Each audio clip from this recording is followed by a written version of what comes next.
Que o Santos, a gente vai ver depois, a tabela abriu 5 pontos para o segundo colocado, tem grande chance de conquistar o título, mas matematicamente hoje, por enquanto, só assegurou a vaga na Série A, a volta à Série A.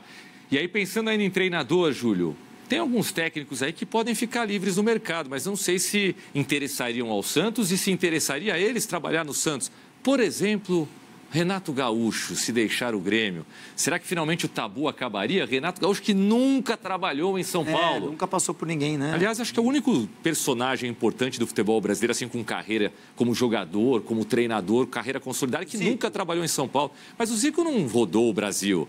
O Renato passou por bastante. O Renato trabalhou em Minas, trabalhou no Rio Grande do Sul. Além de ter jogado em vários times grandes do Brasil, né? Exato. Grêmio, obviamente, Flamengo, Fluminense, Cruzeiro, Atlético, Botafogo. No Cruzeiro eu não lembrava do Renato. Foi campeão da Supercopa da Libertadores, que a gente falou outro dia. Contra o Racing. É verdade, Renato Gaúcho e... Roberto Gaúcho. E Roberto Gaúcho, né? Faltou só o outro gaúcho lá, o centroavante. Que jogou com o Renato no Atlético Mineiro e no Flamengo. É verdade, é verdade. Ô Tomás, o Renato no Santos, mas existe essa especulação?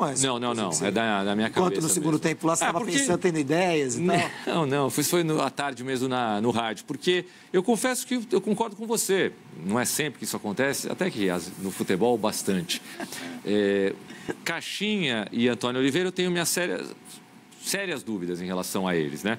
Mais até Antônio Oliveira do que o Caixinha, que acho que em alguns momentos foi muito bem no Bragantino. O Caixinha é interessante. Mas o Renato seria um nome mais para chacoalhar, né? O Renato seria um nome interessantíssimo. A gente não sabe se o Renato vai continuar no Grêmio. A gente vê algumas declarações do Renato em que parece que não. Acho que seria um erro do Grêmio. Acho que o Grêmio deveria insistir, tentar convencer o Renato a ficar.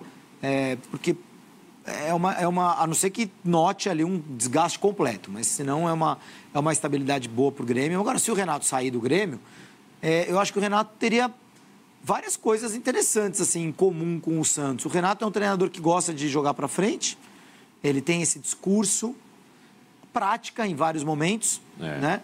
Em mais momentos os times do Renato jogaram para frente do que não. Tem a praia, né? Que é algo que São Paulo nunca ofereceu para o Renato, né? Exato. O Renato nunca quis trabalhar em São Paulo, nunca fez questão de elogiar a cidade, e tá tudo certo, ninguém é obrigado a gostar da cidade de São Paulo. Mas Santos não é São Paulo, né? Santos é uma cidade muito mais agradável, assim. Santos é uma cidade de praia e que vive a praia. Mais até, eu diria, do que o Rio de Janeiro, hein? Assim, porque realmente, considerando o tamanho da população, né? Claro. Proporcionalmente, as pessoas vivem muito, de fato, a praia de Santos. Acho que o Renato ia gostar. O São Paulo, ele gostava muito de São Paulo. Ele era frequentador ali das praias de Santos. Deixa eu jogar um outro nome para você, Júlio Gomes, que também está empregado, mas eu não sei. Esse eu acho até que tem mais chance de permanecer do que o Renato. Rogério Ceni. Já rolou esse namoro, né? Em algum momento alguém falou assim, o Rogério não pode trabalhar em nenhum outro time de São Paulo, pela conexão dele, obviamente, histórica com o São Paulo. Mas aí, no Corinthians, de jeito nenhum. No Palmeiras, de jeito nenhum. Mas no Santos, por que não? Ele nunca citou o Santos. Ele já citou Corinthians e Palmeiras.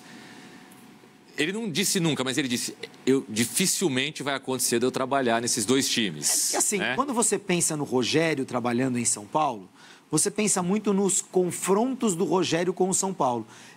Né? Como seria o Rogério enfrentando... Só que isso já aconteceu tantas vezes. Exato. E, aliás, não ganha nunca. E não ganhou nenhuma. Ou seja, a torcida de São Paulo não tem nenhum problema mesmo com o Rogério, né? Teve problema quando o Rogério foi treinador de São Paulo. Mas eu não acho que eu acho que a chance do Rogério deixar o Bahia é menor do que a do Renato deixar o Grêmio. Concordo. Porque, se dependesse da torcida do Bahia, eu diria que na escala torcedor, o Rogério está pior com a torcida do Bahia do que o Renato, que tem, obviamente, um estofo maior com o torcedor do Grêmio. Mas na escala diretoria, eu não vejo esse grupo que hoje manda no Bahia, e aí que tá, quando você é uma SAF, você passa a ter dono. Não adianta o torcedor espernear e tal. Eu não vejo muitas chances. Eu vi uma entrevista agora, nesse fim de semana, do Ferran Soriano, que é o presidente do Grupo City, catalão, Barcelona, lá nos tempos de Guardiola, Manchester City, foi uma peça-chave para trazer o Guardiola. Uma entrevista para o Felipe Brizola, se eu não estou enganado, bom repórter do Sport TV. Falando um português incrível, hein? É mesmo? Acho que eu nunca vi um espanhol, catalão, espanhol, falar um português tão sem sotaque quanto do Ferran Soriano. Impressionante. Só elogios ao Rogério. Rogério trabalha tanto quanto qualquer treinador da Europa, comparando o Rogério com o Guardiola. Então, assim, eu não vejo muitas chances do Grupo City tirar o Rogério do Bahia. Não sei que ele queira. Entendi. O cara, às vezes, não gosta de ficar sendo xingado lá, né, no campo de futebol e pede para sair. Eu acho que o Rogério caberia bem no Santos, mas acho que o Renato teria mais a ver com o Santos. E os dois nomes muito melhores do que o Antônio Oliveira e do que o Carille. Eu acho também.